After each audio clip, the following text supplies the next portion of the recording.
आज हम कक्षा अष्टम की पाठ्य पुस्तक रुचिरा भाग 3 जो कि हमारे संस्कृत की पाठ्य पुस्तक है, उसमें हम पाठ क्रमांक 4 चतुर्थ पाठ सदैव पुरतो ही निदेहि चरण। सदैव यानी हमेशा, पुरतो यानी आगे सामने, निदेहि यानी रखो बढ़ाओ, चरणम यानी चरण कदम। तो ये पाठ है। एक गीत है, इस गीत में आने वाली चुनौतियों को स्वीकार कर आगे बढ़ते रहने का आह्वान किया गया है।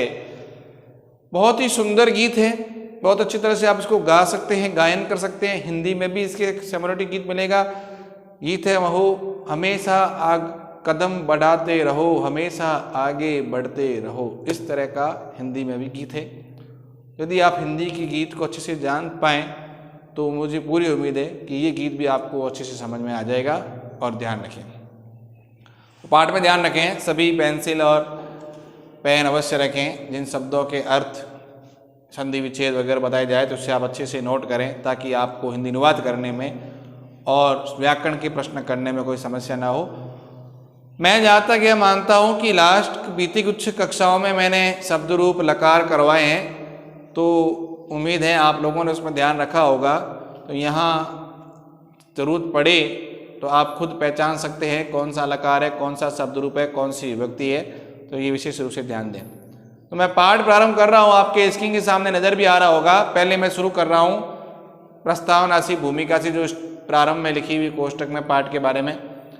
श्रीधर भास्कर वर्णेकर, ये एक कवि है जो राष्ट्रवादी कवि है। राष्ट्रवादी कवि उसे कहते हैं जो राष्ट्र के प्रति रचनाओं को करता है।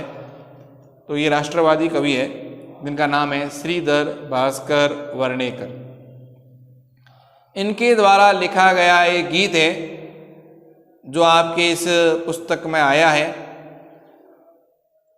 प्रस्तुत गीत में चुनौतियों को स्वीकार करते हुए बढ़ने का आह्वान किया गया है। यानी जो चुनौतियां आपके जीवन में आती है, उन चुनौतियों का आप सामना करें, उसे स्वीकार करें और आगे बढ़ते रहें।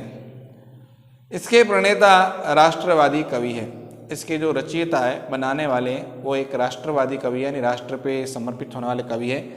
इस गीत के उन्होंने जागरण तथा कर्मठता का संदेश दिया। इस गीत के माध्यम से उन्होंने जागरण मतलब जागृत होने का और कर्मठता यानी अपना कर्म करते रहने का संदेश दिया है। ये है इस पाठ की प्रस्तावना, जिसको मैंने आपको पहले ही बताया कि इसमें आह्वान किया गया है लोगों को जागृत होने का, कर्म करते रहने का और चुनौतियां स्वीकार करते हुए आगे बढ़ने का। गीत पे आ जाते हैं। चल चल पुरतो निदेहि चरणम। चल चल, चल चल का मतलब होता है चलो चलो। देखिए, चल धातु पढ़ा अपन ने बीती कक्षा में। चल धातु लोट लकार, चलतु चलताम चलंतु चल आया ना। चल मध्यम पुरुष एक वचन। मध्यम पुरुष कब होता है, ये भी मैंने सारणी बनाई थी सर्वनाम की, तो हम के साथ आता है, तो हम युवा युवा मध्यम पुरुष होता है। तो यहाँ चल का मतलब क्या है कि तुम चलो। सिर्फ चल आया मतलब तुम चलो, मतलब सामने वाले को कह रहा है, जो सुन रहा है उसके बारे में कहा कि तुम चलो। पुरतो, पुरतो मतलब सामने, आगे। निदेहि रखो, चरणम यानी चरण कदम।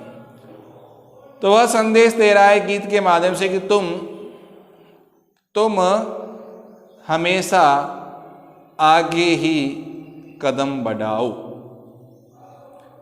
सदैव पुरतो निदेहि चरणम। सदैव यानी हमेशा ही, सदा धन एव संधि विच्छेद, सदा धन एव, सदैव बनता है, 2 मात्राएं बन रही ऊपर, तो यह वृद्धि संधि है, ध्यान दें।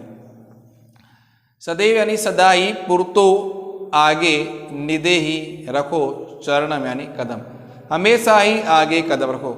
यानी यहाँ कवि कह रहा है गीत के माध्यम से कि तुम चलो और हमेशा आगे ही कदम रखो।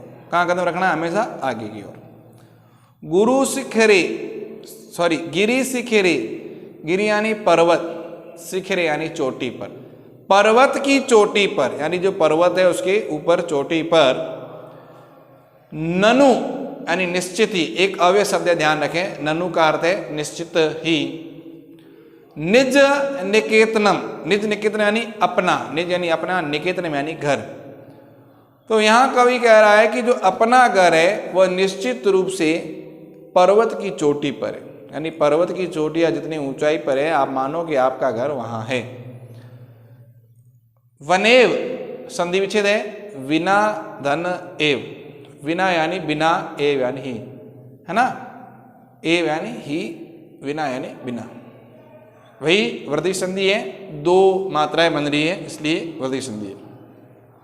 यानम, यानम बोलते हैं जहाज को, इसको बोलते हैं जहाज को। नगारोहणम, नग यानी पर्वत, आरोहणम यानी चढ़ना, आरोहण का अर्थ होता है चढ़ना।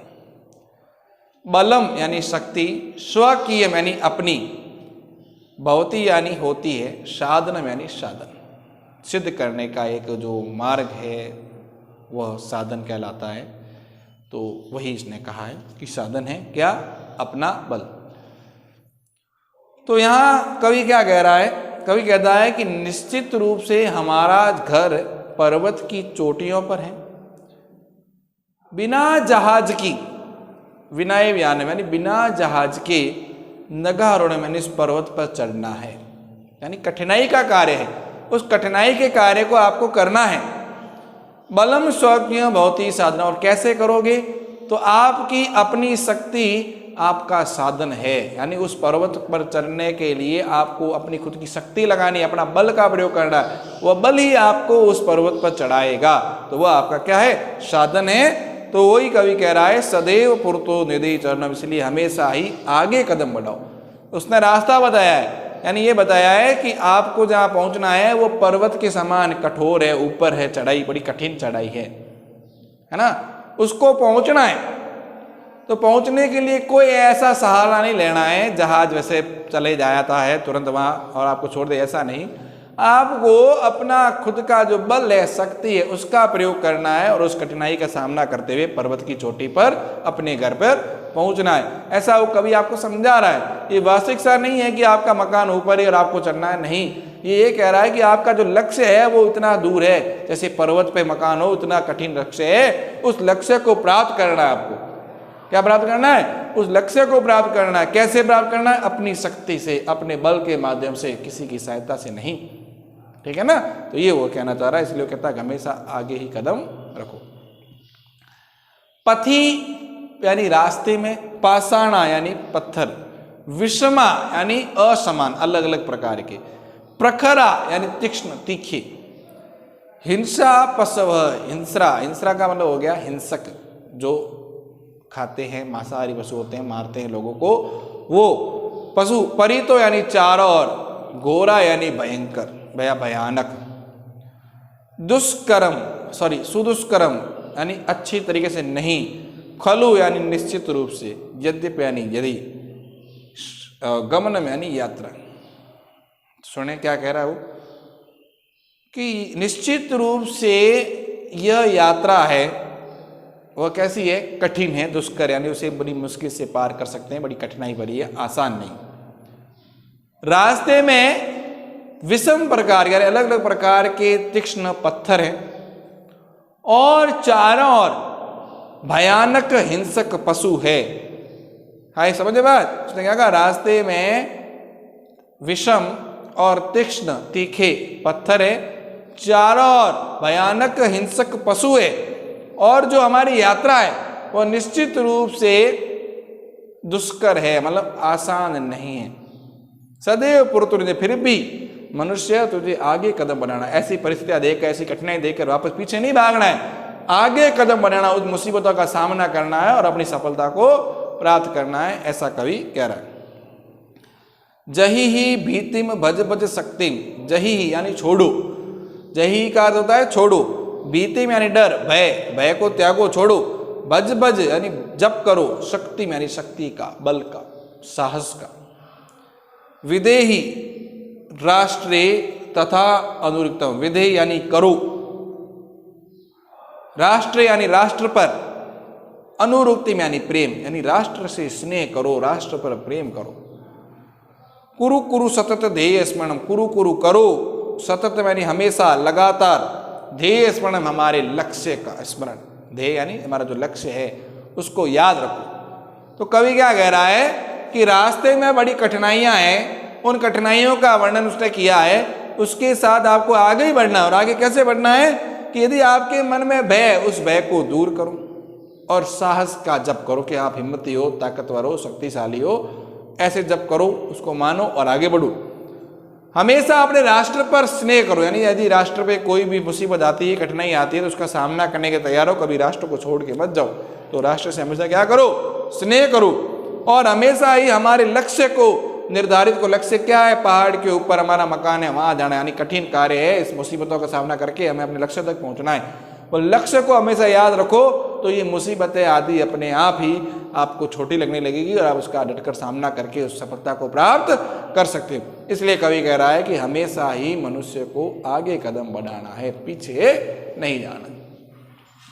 ये पाठ था, एक बार फिर से मैं इसका अनुवाद सुनाता हूं, आप ध्यान रखें। कवि मनुष्य से कह रहा है कि तुम आगे बढ़ो और कदम आगे ही रखो। हमेशा ही मनुष्य को आगे कदम बढ़ाना है। उसे यह मानना है कि उसका जो घर है, निश्चित रूप से उसका जो घर है वो पर्वत की चोटियों पर है। उस चोटी पर या उस पर पहुंचने के लिए जहाज के बिना, यानी जहाज के बिना हमें उस पर्वत को पार करना, उस पर्वत पे चढ़ना है और अपने बल को, यानी अपनी शक्ति को पहचानना है, उसी को साधन मानते हुए उस कठिनाई को पार करना है। हे मनुष्य, तुम ऐसा मानकर हमेशा ही आगे कदम बढ़ाते रहो। जिस कदम पर तुम, जिस राह पर तुम जा रहे हो, उस मार्ग में विषम और तीक्ष्ण पत्थर है, चारों ओर हिंसक और भयानक पशु है। निश्चित रूप से तुम्हारा जो ये रास्ता है वह दुष्कर है, बड़ा कठिन है, लेकिन फिर भी तुम्हें हमेशा आगे कदम बढ़ाना है, आगे कदम रखना है। तुम अपने मन में आने वाले भय को छोड़ो और शक्ति साहस का स्मरण करो, उसे जप करो। हमेशा अपने मन में राष्ट्र के प्रति स्नेह करो, स्नेह रखो और हमेशा ही अपना जो लक्ष्य है, जिस लक्ष्य के लिए तुम निकले हो, उस लक्ष्य को प्राप्त करने के लिए, उस लक्ष्य को पाने के लिए उस लक्ष्य का हमेशा स्मरण करते रहो। हे मनुष्य, तुम हमेशा ही आगे कदम बढ़ाते रहो। ऐसा कवि इस पाठ के माध्यम से कह रहा है, जिसमें उसने हमेशा आगे बढ़ने का आह्वान किया है, चाहे कितने ही संकट आए, लेकिन हमें पीछे नहीं रुकना चाहिए, झुकना नहीं चाहिए, उसका डट कर सामना करना चाहिए। अपने साहस के बल पर, अपने राष्ट्र के बारे में सोचते हुए और अपने लक्ष्य को मन में धारण करते हुए हमेशा आगे बढ़ो, तो आपको लक्ष्य की प्राप्ति अवश्य होगी। ऐसा हमारे कवि श्रीधर भास्कर वर्णेकर जी ने आह्वान किया है। आप लोग भी, जिसको ये लगता है कि मैं इस विषय से डरता हूं या मैं इतने मार्क्स नहीं ला सकता, उसके लिए ये है, वो ध्यान रखें। क्या ध्यान रखना है कि हमें कभी भी भयभीत नहीं होना है, उसका सामना करना है, उस पर आगे बढ़ते रहना है, अपने लक्ष्य को तय करना, लक्ष्य को प्राप्त करने जितनी भी बाधा है, उस बाधा को अपनी शक्ति से, अपने बल से सामना करना है और सफलता प्राप्त करनी है। इसीलिए कवि ने कहा है, हमेशा ही आगे कदम बढ़ाओ। क्या कहा है? हमेशा आगे ही कदम बढ़ाओ, ऐसा कवि अपने को कह रहा है। ध्यान दें, मैंने आपको बताया कि ये पाठ है वो श्रीधर भास्कर वर्णेकर द्वारा लिखा गया है और उन्होंने यहाँ पर मनुष्य को आगे बढ़ते रहने का संदेश दिया है कि जितनी भी चुनौतियाँ हैं, जितनी भी कठिनाइयाँ आती है, उनको अपनाओ और उस चुनौतियों का सामना करो, आगे की ओर बढ़ो, ये संदेश दिया है। तो एक बार इसका गायन में कर रहा हूँ, थोड़ा ध्यान रखें। चल चल पुरतो निदेहि चरणम, सदैव पुरतो निदेहि चरणम, गिरि शिखरे ननुज निकेतनम, विनेव यान नग आरोणम, बलस्वकीयम भवति साधनम, सदैव पुरतो निदेहि चरणम, सदैव पुरतो निदेहि चरणम, पथि पाषाणा विषम प्रखरा, हिंसा पशव परितो घोरा सुदुष्करम खलु यद्यपि स गमनम सदैव पुरतो निदेहि चरणम, सदैव पुरतो निदेहि चरणम। जिहि भीति भज भज शक्तिम विदेहि राष्ट्रे तथा अनुशक्तिम कुरु कुरु सततः तेय स्मरणम निदेहि चरणम सदैव पुरतो निदेहि चरणम। चल चल पुरतो निदेहि चरणम सदैव पुरतो निदेहि चरणम। इस प्रकार से अपन इसका गायन भी कर सकते हैं। तो बढ़िया संस्कृत भाषा में मधुर गीत है जिनका कभी कभी गायन करने का प्रयास भी करना चाहिए। तो इस तरह हमने इस पाठ का अध्ययन किया। आपको स्क्रीन पे पाठ नजर आ रहा होगा, आप स्वयं भी इसे कंठस्थ करने का प्रयास करें, याद रखें। और शब्दार्थ जो सामने वाले पेज पे आ रखे हैं आपको नजर आ रहे होंगे, उससे भी थोड़ा ध्यान रखें। कुछ संधि के थे तो मैं बता देता हूँ, जैसे सदैव था, सदैव इसका विच्छेद होता है सदा धन एव, वृद्धि संधि है, ध्यान रखें यह। इसके बाद सदैव के बाद देखिए ऐसा एक और आया आपके विनेव।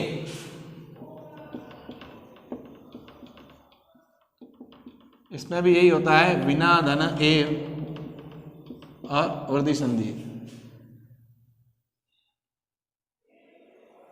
इसी तरह कुछ और यदि संधि के हैं तो आपको नजर आ रहे होंगे। एक आ रहा है नगारोहणम में,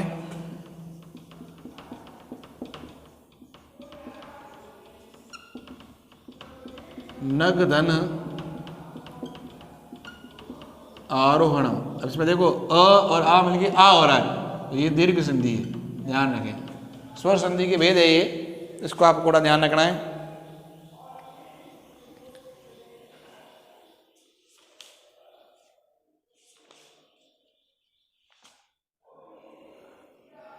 तथा अनुरुक्तिम, यहां पे भी संधि है, ध्यान रखें।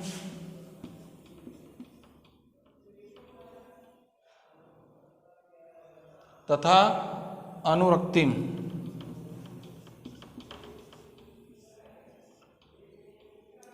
यहां विच्छेद हो जाएगा तथा धन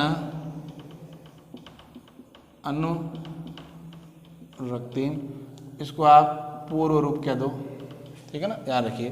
पूर्व रूप संधि, अवग्रह का चिन्ह हो रहा है, ये अ का एस बन रहा है, इस एस नहीं, इसको अवग्रह का चिन्ह कहते हैं, ध्यान रहे। अब हम शब्दार्थ देखने के बाद इसके प्रश्नोत्तर का प्रयास करेंगे।